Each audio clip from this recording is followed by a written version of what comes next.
most casual and unthinking observer can find ample evidence to support the oft-repeated phrase, "This is the age of the machine." Every step in the progress of this latest achievement seems to add proof to the contention that man has put his faith in steel and oil, electricity and chemistry. Factories draw their metals from the complexity we call the smelter, which is fed by the machines that rob the earth of its ore. And in the cycle are the machines of transportation, full-throated locomotives, and the cargo ships that have in turn other machines to drain them of their burdens. And there are machines to carry us, machines to feed us, machines to clothe us, and machines to amuse us. Yes, this is said to be the age of the machines. But is it? Has this ingenious animal called man, for all his cleverness, managed to find independence from the creatures of the earth that he has mastered? Let's see. Let's take our laboratories, all our special and sundry knowledge of chemistry and electricity, and just for good measure, astronomy. All of them together cannot do for us what one of our most dependable servants accomplishes at least twice a day. I wonder where our vaunted machine age would be if such herds as these were suddenly to disappear from the broad fields of the world. Or if this solitary bossy, who comes close to being a member of the family, had never existed. No intricate complexity of test tubes and cylinders has yet been devised to yield the precious food that she gives. Nor does our cattle's contribution to mankind stop here. Beef, as we have come to realize, is far more necessary than automobiles. And even under the terrible pressure and urgency of war, animal leather has not been duplicated by man and his machines. Let's see what this lady, her uncles and her brothers and her sisters and her aunts, in fact, all the cattle in this country did for us last year. They gave us nearly 12 billion pounds of beef and beef products. They supplied us with more than 2 billion pounds of butter, almost 120 billion pounds of milk. For our shoes, 17,662,000 hides were tanned, and another 9,450,000 went into the handbags and innumerable suitcases, briefcases, and all the leather goods without which it would be very uncomfortable for man to work or play. And this intricate and deadly machine of war would have a bark no more ferocious than a puppy dog's, if it were not for the glycerin that one day will come from the fat under this animal's sleek hide. These machine men never stop to think, but much of their equipment owes some of its excellence to our cattle. Yes, here are servants upon whom we depend greatly, but there are others equally necessary and equally dependable.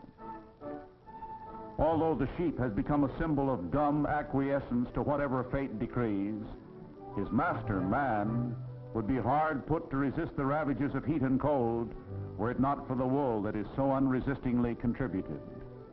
Last year from this country and Australia and other sheep-raising countries, well over 4 billion pounds of wool were clipped for our soldiers and the civilians of the world. And who is that who so joyfully helps the herdsman with the strays? We'll get to him a little later. To the credit of the sheep must be laid a whole machine world, peopled with thousands of workers and acres of looms. Indeed, between the wool and these machines was born the Industrial Revolution that continued as we put more and more of our dependence in greater and more complicated machines. Suppose we take the average man just as he stands and see what he would look like if he were penalized by having everything about him which comes directly or indirectly from animals taken from him. First, his hat. It is made of felt that is made of rabbit hair. No rabbits, no hat. It's almost time for lunch. Let's check with the wristwatch. But no horsehide or cowhide or pigskin, no wristwatch strap. And now, most embarrassing of all, that comfortable wool suit. No sheep, no wool. No wool, suit.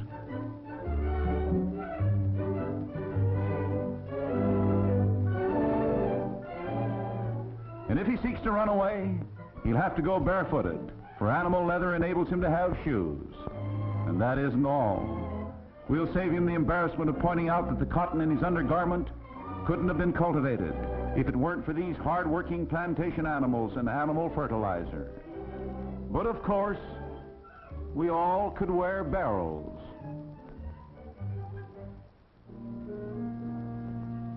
Here is another subject of this animal kingdom, perhaps the most optimistic of them all.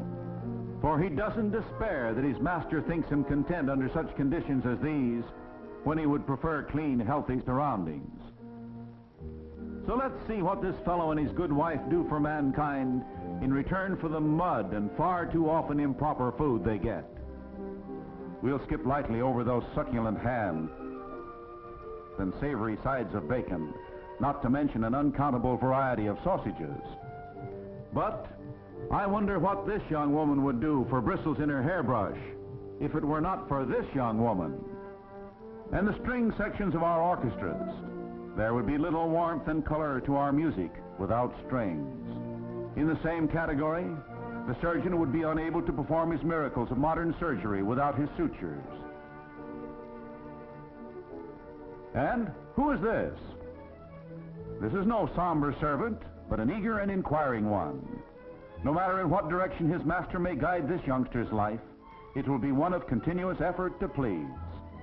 He may know only the monotony of the furrow, dull, hard work in the sun, often with too little water. He may grow up to feel the whip that drives him to endless effort on endless jobs. Or he may learn to know the tight expectancy at the barrier, the tension of the crowd, the heart-bursting effort of the stretch, the thunder of victory that too soon fades into the twilight of old age, perhaps an honorable retirement amidst the scenes of his youth. More often, a forlorn and lowly task. Yes, there are many paths this youngster may take in his life of service to his masters. In the cattle country, he is indispensable. He is much more than an economic necessity to his rider. Our machine age has almost eliminated the horse as a means of transportation. But you can't herd cattle with a jeep. Even our mechanized war, with its motorized equipment of all kinds, has not managed to eliminate the horse, who can die as gallantly and as horribly as any soldier, but never stops trying. The horse is probably one of the most versatile of the animals upon which we depend, but he has a companion that in the estimation of many has placed us even further in his debt: the dog. He has his place in war, both as a belligerent and as an agent of mercy. How closely he is interwoven into the affairs of man might best be illustrated by this fellow. Through the uncanny intelligence and the protection of the seeing eye dog, his blind master has found new opportunities for economic independence. In the far north, the husky and the malamute is a symbol of loyal, inexhaustible endurance. The army has enlisted him for war in the frozen climes, and since men came to these lands, their dependence on the sled dogs is historic.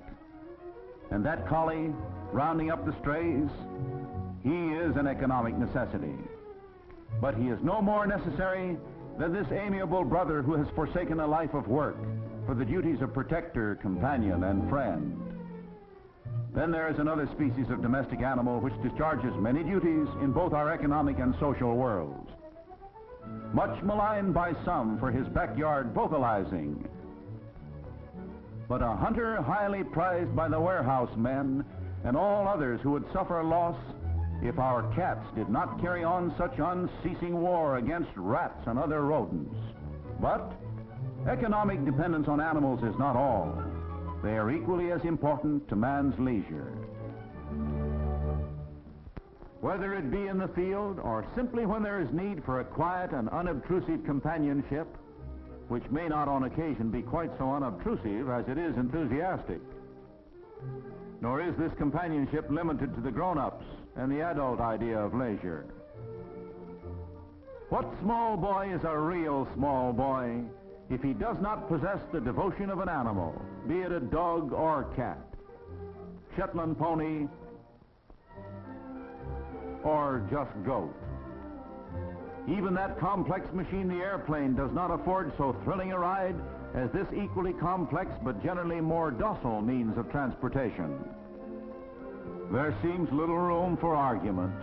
The animals we have worked into our civilization, they are necessary to that civilization, from both the economic and social points of view. We could no more do without them than we could do without our machines. But, and this is a very big but, because our animals and our machines have been completely accepted, they pay a heavy penalty: neglect. Or call it carelessness, a trait, incidentally, that seems to have been left out of the animal kingdom. Whatever the name, both our economy and our society suffer immeasurably by this indifference. Let's take the classic example. Perhaps it's ignorance or simply greed that overloads this humble beast. Whatever the reason, this load will not reach its destination on time if it ever does. The cruelty speaks for itself. Or another simple lesson in the humane economics of proper inspection of cattle cars. It was carelessness that did not eliminate this nail, this broken board,